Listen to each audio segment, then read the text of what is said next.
एक ऐसी डॉल जिसके बारे में आजकल हर तरफ बातें हो रही हैं। एक ऐसी डॉल जिसको देखने के बाद कुछ लोग तो डर जाते हैं और कुछ लोगों को वो डॉल बहुत क्यूट लगती है।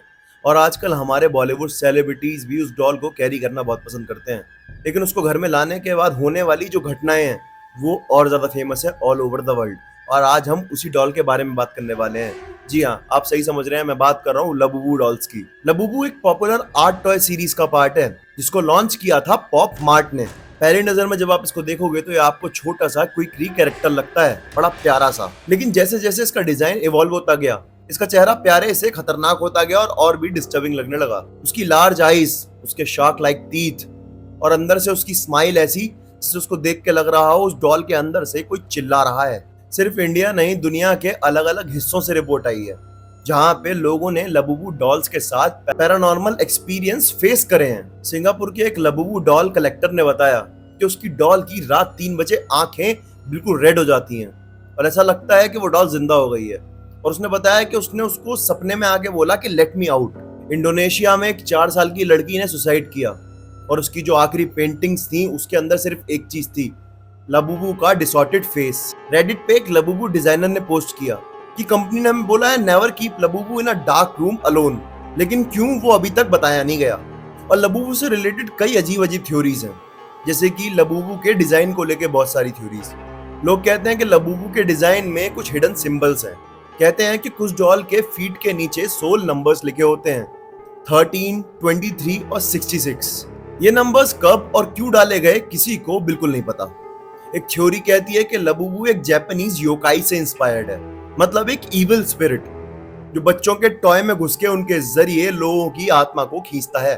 एक थ्योरी और भी अजीब है। कुछ लोग कहते हैं कि हर लबूबू डॉल एक विक्टिम की सोल को कैप्चर करता है, इसलिए नए वर्जन लबूबू में और इंसान में काफी ज्यादा सिमिलैरिटीज दिखाई देती हैं। ये स्टोरी रिया की है, जो रिया ने मुझे पर्सनली भेजी। अब मैं ऑनेस्टली बोलूं तो मुझे इस स्टोरी को सुनने के बाद यकीन हुआ भी और नहीं भी हुआ। आप कमेंट में बताएं क्या ये स्टोरी सच हो सकती है। रिया एक 24 साल की लड़की थी जो दिल्ली की रहने वाली थी और उसको ऐसी डॉल्स कलेक्ट करने का, हिस्टोरिकल आइटम्स कलेक्ट करने का बहुत शौक है। रिसेंटली जून 2025 में उसके पास एक मेल आता है और उस मेल के सब्जेक्ट में होता है the toy that watches you. और उस मेल में लिखा होता है कि करोल बाग में एक ऐसी शॉप खुल गई है जहां एक टॉय है जो कि असलियत में जिंदा है, अगर हिम्मत है तो ले आओ। वो करोल बाग की उस पुरानी दुकान में पहुंचती है और आसपास के लोग भी उसको देख के काफी शॉक हो जाते हैं, क्योंकि वो दुकान कई डिकेड से बंद थी। उस दुकान में कोई आता जाता ही नहीं था, लेकिन जिस दिन वो लड़की पहुंचती है उस दिन वो दुकान खुली हुई थी।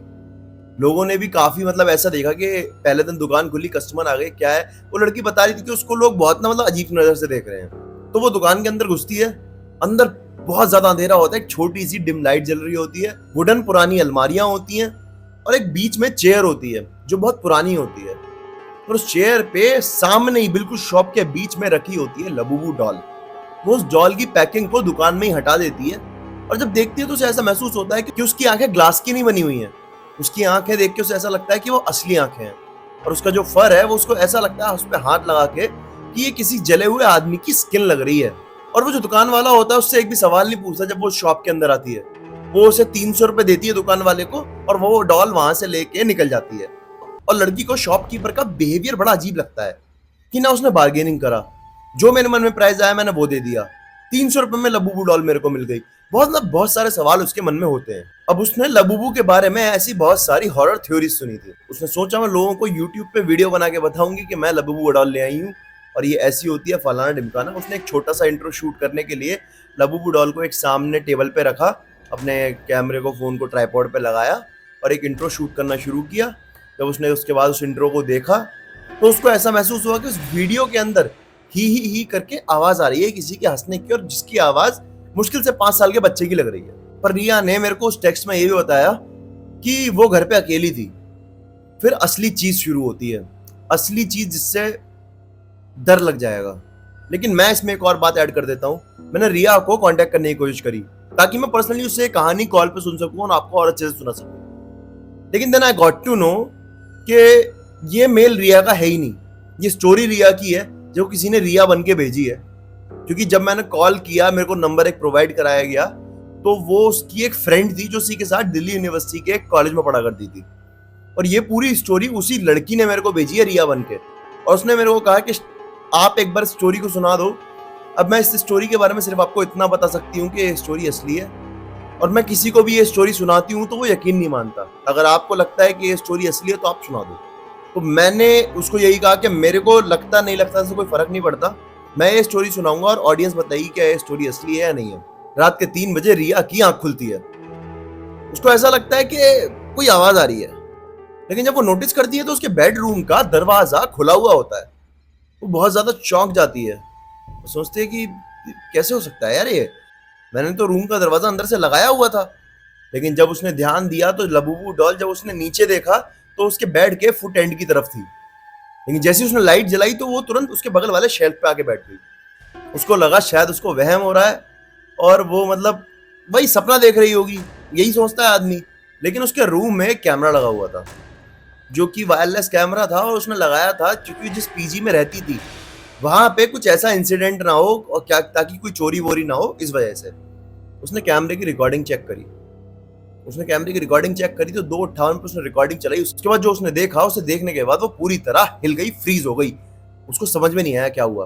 वो जो लबूबू डॉल थी उसने कैमरे की तरफ अपनी गर्दन को ऐसे मोड़ा और उसकी आंखें ऐसा लग रहा था जिंदा हो गई हैं, एकदम लाल। और उस कैमरे में, वॉइस रिकॉर्डिंग वाला कैमरे में एक आवाज आई कि मैं खेलना चाहता हूं। कैसे हो सकता है? वो पागल हो गई, उसके दिमाग खराब हो गया, समझ नहीं आया कि क्या मेरे को वहम हो रहा है, क्या ये सब सच में हो रहा है। फिर अगले कुछ दिनों में बहुत अजीब अजीब चीजें होने लगी। रिया का जो पीजी था उसके बाथरूम में बहुत ज्यादा फॉग जमा होने लगा। अंदर बाथरूम में बहुत ज्यादा ठंडक होने लगी, जैसे किसी ने अंदर फ्रिज खोल दिया हो। और जो फॉग जमा होता था उससे शीशे पे लिखा होता था प्ले विद मी। उसकी रूम की वॉल्स पे स्क्रैचेस मिलने लगे। कैमरे में चेक किया, नहीं पता कैसे, कोई रिकॉर्डिंग नहीं। जो पर्टिकुलर टाइम था स्क्रैचेस लगने का, उस टाइम पे रिकॉर्डिंग थी नहीं। और एक दिन अचानक से रिया की आंखों के अंदर से खून आने लगा। लेकिन ना तो उसे कोई चोट लगी थी, ना ही उसे ऐसी कोई बीमारी थी, और ना ही उसकी आंखों में ऐसा कोई प्रॉब्लम था जिस वजह से उसकी आंखों से खून आए। वो उस दिन बहुत घबरा गई। रिया बहुत ज्यादा परेशान हो गई, उसका दिमाग खराब हो गया। उसने कहा इस लबूबू डॉल ने मेरे को परेशान करके रख दिया है। वो नीचे गई, बाहर से उसने पेट्रोल लिया 1 लीटर। वो अपने पीजी के टेरेस पे आई। उसने टेरेस पे लबूबू डॉल को फेंका, उसके ऊपर पेट्रोल डाला, फिर आग लगा दी। लेकिन उसमें भी एक बहुत अजीब सी बात थी। उसने जब लबूबू डॉल को आग लगाई, वो जो डॉल है उसमें से एक 5 साल के बच्चे की चिल्लाने की आवाज आ रही थी। वो बहुत ज्यादा डर गई, लेकिन उसका ये हो गया कि अब मेरा टेंशन खत्म। वो अपने पीजी पे गई, रात में वहीं सो गई मस्त। लेकिन अगले सुबह जब उसका रूम बहुत देर तक नहीं खुला, पीजी के ऑनर ने उसका रूम का गेट तोड़ा। उसकी बॉडी जमीन पर पड़ी हुई थी और आंखें बिल्कुल फटी हुई थी। उसको देख के ऐसा लग रहा था जैसे उसने कोई ऐसी चीज देख ली हो जो किसी इंसान को तो नहीं देखनी चाहिए। और साथ ही उसका मुंह भी पूरी तरह खुला हुआ था। लेकिन उसकी पोस्टमार्टम रिपोर्ट में यही आया कि no physical injuries but face is frozen in extreme terror. और उसके हाथ में एक छोटी सी चिट्ठी मिली, जिसको देखने के बाद ना मतलब सब कंफ्यूज हो गए। पुलिस वालों को तो कोई क्लू ही नहीं था ये क्या हो रहा है। ऑनेस्टली पुलिस वालों को समझ में नहीं आया, ना कोई हैंडराइटिंग मैच हो रही है, ना रिया की हैंडराइटिंग से मैच हो रहा है। सब कुछ देख लिया, ना रूम में कोई आया। लेकिन उस पहले चिट्ठी में क्या लिखा था? She said no so I made her laugh forever. और वो लबूबू डॉल वैसे ही पैक्ड होके शेल्फ पे रखी हुई थी, जैसे नई डॉल अभी मार्केट से आई हो। और उसके बाद पुलिस वालों ने फॉरेंसिक लैब भेजा उस डॉल को। वहां पे जो टेक्नीशियन था उसने उस डॉल के साथ छेड़छाड़ करनी तो चाहिए, लेकिन वो डॉल साइड में रखी हुई थी। रात में जब वो उस डॉल के साथ एक्सपेरिमेंट करने जा रहा था, देखने जा रहा था कि इस डॉल पे तो कोई ब्लड का स्टेन नहीं है जिससे कातिल मिल जाए या जो भी है, उसे जो भी क्लू ढूंढना था। लेकिन पता है होता क्या है? रात में उस डॉल की आंखें ब्लिंक करने लगती हैं। वो टेक्नीशियन बताता, क्योंकि वो टेक्नीशियन रात में उस डॉल को देख के बेहोश हो गया था। जब सुबह उसे पुलिस वालों ने उठाया तो उसने ये सब खुद बताया कि मैंने रात में उस डॉल को देखा, उस डॉल की आंखें ब्लिंक कर रही थी, जिसको देख के मैं इतना घबरा गया कि मैं जमीन पे गिर के बेहोश हो गया। अब सवाल ये है कि लबूबू एक डिजाइन है, एक एंटरटेनमेंट पर्पस के लिए डॉल है, या फिर कोई इविल एक्सपेरिमेंट, या फिर सच में किसी इविल स्पिरिट का घर है? इसका कोई साइंटिफिक प्रूफ तो नहीं है, लेकिन लोगों की मौत और ऑल ओवर द वर्ल्ड जो इंसिडेंट हो रहे हैं वो तो ये प्रूफ कर सकते हैं कि हाँ, लबूबू डॉल में कोई ना कोई परेशानी तो है। लेकिन अब उन लोगों को अवेयर होने की जरूरत है जो लबूबू डॉल को कलेक्ट करते हैं। तो आप मुझे बताओ, क्या आप बिलीव करते हो हॉन्टेड और कर्स डॉल में? और अगर आपके साथ कोई ऐसा पैरानॉर्मल एक्सपीरियंस हुआ है तो आप मेरे को बताओ। मैंने हर बार यही बोला है कि आपकी स्टोरी को मैं अपने चैनल पे खुद सुनाऊंगा। अब मिलते हैं अगली वीडियो में कल, तब तक के लिए मिलते हैं।